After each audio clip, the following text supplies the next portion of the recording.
Junior NTR తాజా చిత్రం జై లవకుశ షూటింగ్ శరవేగంగా జరుపుకుంటుంది. ఎన్టీఆర్ మొదటిసారి ఇందులో త్రిపాత్రాభినయం చేస్తుండడం ఓ విశేషం. లోగడ తాను ద్విపాత్రాభినయం చేసిన చిత్రాల్లో ఒక పాత్రకు మరొక పాత్రకు మధ్య ఎంతో వ్యత్యాసం చూపిన ఎన్టీఆర్ ఈ చిత్రంలో కూడా త్రిపాత్రాభినయంలో కూడా తనదైన ప్రత్యేకతను చాటుకునేందుకు ప్రయత్నిస్తున్నారు.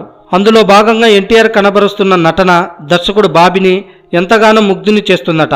అంతేకాదు మొదటి నుంచి డ్యాన్సుల పరంగా కూడా అందరి దృష్టిని ఆకర్షించిన ఎన్టీఆర్ ఈ చిత్రం కోసం చేస్తున్న డ్యాన్సులు కూడా దర్శకుడితో పాటు చిత్ర బృందాన్ని ఆలరిస్తుందని అంటున్నారు. ఇప్పటికే ఈ చిత్రం షూటింగ్ చాలా భాగం పూర్తి కాగా ఇటీవలే పూణేలో కొంత టాకీని చిత్రీకరించుకొని యూనిట్ హైదరాబాద్కు చేరుకుంది. తిరిగి హైదరాబాద్లోనే షూటింగ్ జరపనున్నారు. ఈ నెలాఖరుకు పాటలతో సహా షూటింగ్ పార్ట్ మొత్తం పూర్తి కానుంది. ఎన్టీఆర్ ఆర్ట్స్ పతాకంపై నందమూరి కళ్యాణరామ్ నిర్మిస్తున్న ఈ చిత్రంలో రాశిఖన్నా, నివేదా థామస్ కథానాయకులుగా నటిస్తున్నారు.